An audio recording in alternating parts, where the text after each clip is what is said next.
Bondedai, management of the school, dear parents and dear students. Assalamu alaikum and adab to all of you. ये मेरे लिए एक privilege है, एक honour है कि मैं इस स्कूल की पास आउट हूँ और आज इन बच्चों को देख के यहाँ पे अपना बचपन फिर से जी रही हूँ। मुझे याद है जब हम स्कूल में थे तो हम भी रिजल्ट के दिन यहाँ पे आते थे, हमें बुलाया जाता था, बड़ी एक्साइटमेंट में हम आते थे। मेरा और बाबर का बड़ा कंपटीशन रहता था बचपन में कि बाबर के मार्क्स मेरे से ज़्यादा तो नहीं है या मैं बाबर से कहीं पीछे तो नहीं हूँ। तो काफ़ी एक हेल्दी कंपटीशन था, होना चाहिए ऐसा कंपटीशन। और अपने स्कूल में आके इन बच्चों को देख के बहुत खुशी हो रही है। ये शायद मुझे ना भी बुलाते लेकिन मैं तब भी आती, क्योंकि जो हमारे बड़े सर थे जिन्होंने स्कूल की बुनियाद डाली थी, हम उनको प्यार से बड़े सर ही बोलते थे। जो हमारे जो रिस्पेक्टेड गुलाम मोहम्मद सर जो थे, उनका पलमार के लिए और इस स्कूल के लिए एक अजीब सी हमदर्दी होती थी, एक अजीब सा प्यार था जो मैं अभी भी फील कर पा रही हूँ। सर इतने बीमार थे, मुझे याद है जब हम 8th में थे तो सर मुझे आके बोलते थे कि हमारी किस्मत में आप पास फेल ही है, हालांकि कितना टाइम गुजर गया तब से। तो सर का एक विजन था। सर हमें हिंदी पढ़ाते थे, सर ने हमें अरेबिक जो है एजुकेशन दी है, हमें हिंदी भी आती है। ज़ेनिया एकेडमी के जो पास आउट थे हमें हिंदी भी आती है, हमें उर्दू भी आता है, हमें जो इस्लामिक नॉलेज था वो भी दिया जाता था। तो इतना टाइम गुजर जाने के बाद आज मैं फील करती हूँ कि सर कितने विजनरी थे और कितना वो सोचते थे हमारे लिए। हमें बोलते थे सर कि आप लोग हम 8th में पढ़ते थे, सर हमें कलम से लिखवाते थे।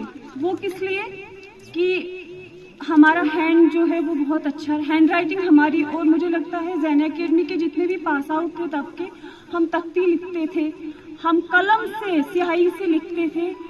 रेड इंक होती थी और ब्लू इंक होती थी, दोनों का सर मतलब यूज़ बोलते थे करने के लिए। और जब हम कभी अपने से बच्चे बड़े चालाक बनते हैं कि हम ना पेन से लिखेंगे, जो दूसरा पेन आता था, लेकिन सर पकड़ लेते थे और सर बोलते थे कि क्या हमारी किस्मत में सिर्फ पास फेल है, क्या हम आगे नहीं जा सकते, और इतना एनकरेज करते थे। लास्ट के डेज में याद है मुझे कि सर की हेल्थ बड़ी ख़राब रहती थी, खांसी आती थी सर को बड़ी, लेकिन सर वहीं पे रहते थे, हमें उर्दू पढ़ाते थे, देख रेख रखते थे स्कूल की, बच्चे पढ़ रहे हैं नहीं पढ़ रहे हैं, हमारी क्लासेस लग रही हैं नहीं लग रही हैं। तो वो जो एक फीलिंग है जो इतने सालों के बाद अब मुझे फील हो रहा है कि वो विजन हमें कब आएगा, हम कब अपने बच्चों को इस तरह से इंस्पायर कर पाएंगे। ये जो बच्चे हैं, बीच में ज़ेनिया एकेडमी जब जिस स्कूल से मैं पढ़ी हूँ, तेलन में जो स्कूल था, वो जब बंद हुआ तो मुझे बड़ा फील हुआ और अपने स्कूल को बंद देख के एक अजीब सा दर्द होता था कि जिस स्कूल से मैं पढ़ी हूँ वो बंद हो गया। लेकिन आज यहाँ पे इन बच्चों को देख के कि हमारी जो फिर से ये स्ट्रेंथ जो है वो बढ़ रही है, तो मुझे बहुत खुशी हुई। और हम जब इतने थे तो बड़ी हेजिटेट करते थे बात करने में।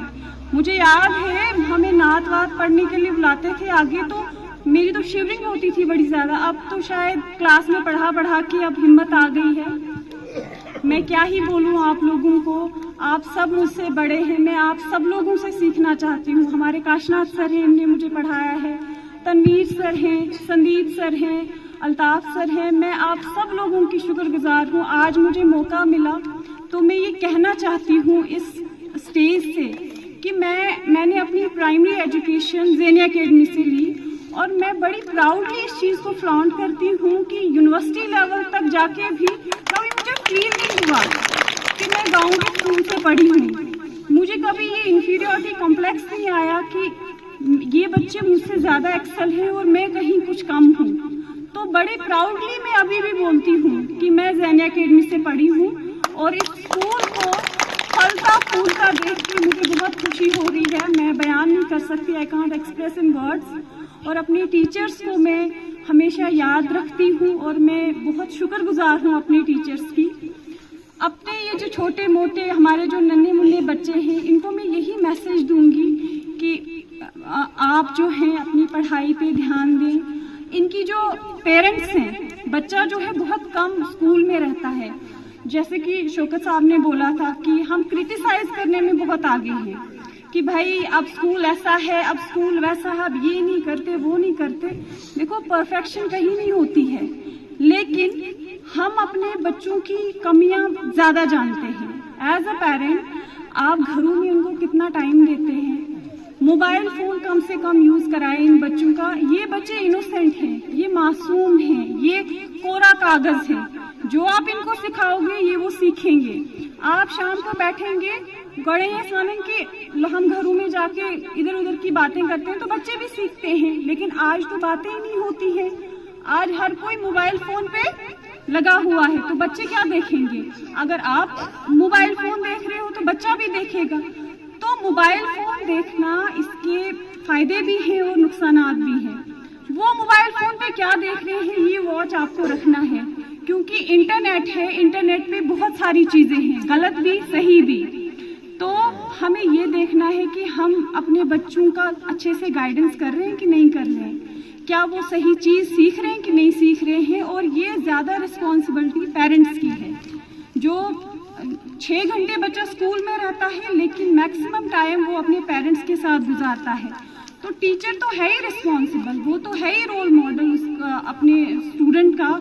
और अब जब मैं टीचर बनी हूँ तो मुझे भी मतलब एक थोड़ा सा रहता है कि मेरे परमार के बच्चे हैं, ये अच्छे करने चाहिए, ये एक्सेल करने चाहिए। जब मैं भाटा में थी तो अब वही है, मैं नई नई यूनिवर्सिटी से निकली थी, इतना एक्सपोजर नहीं था कि टीचर क्या है, उस्ताद क्या है, पढ़ाना क्या है।